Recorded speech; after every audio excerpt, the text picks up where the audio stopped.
we're going to talk about how to take a medrol pack, which contains the medicine methylpredisolone, which is a steroid like cortisone.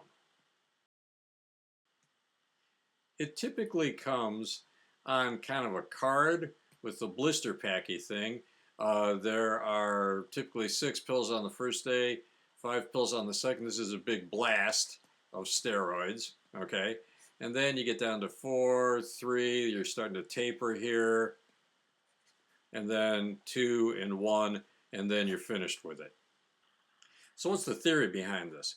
Well, the theory is that, particularly in the spine, inflammation can actually lead to pain, which can lead to more inflammation. So you sort of have this feedback loop going. And the idea of the medrol is simply to break this feedback loop, to decrease the inflammation, which hopefully will lead to a decrease in pain.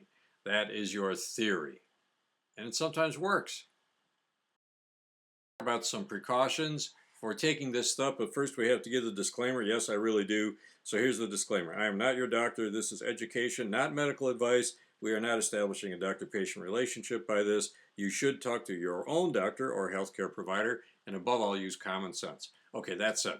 The precautions for using any steroid, including methylpredisolone, is that it can cause stomach ulcers. It can make your sugar go up, particularly if you have diabetes or are prone to have diabetes. And it can do all kinds of weird things to you. It can make your eating either go way down or way up. It can make you feel wired. It can make you feel awful. So if any of that happens, and particularly before you take a medrol pack, talk to your own healthcare provider. A medrol pack is often used in the modern management of pain, which uses many different medicines of many different classes all working together to decrease your pain. You typically take something like gabapentin or Lyrica continuously throughout all this. Get yourself up to that.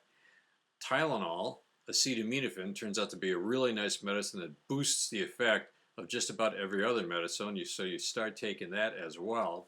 And then you take your medrol pack for, I don't know, about 6 days. Okay? And then you stop your medrol pack.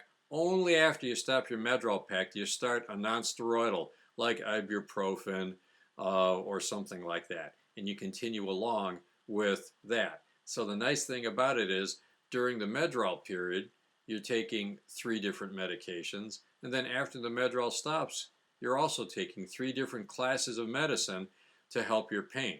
You really don't want to take a non-steroidal at the same time as you take a medrol, because both of these guys can make the ulcer risk in your stomach go up.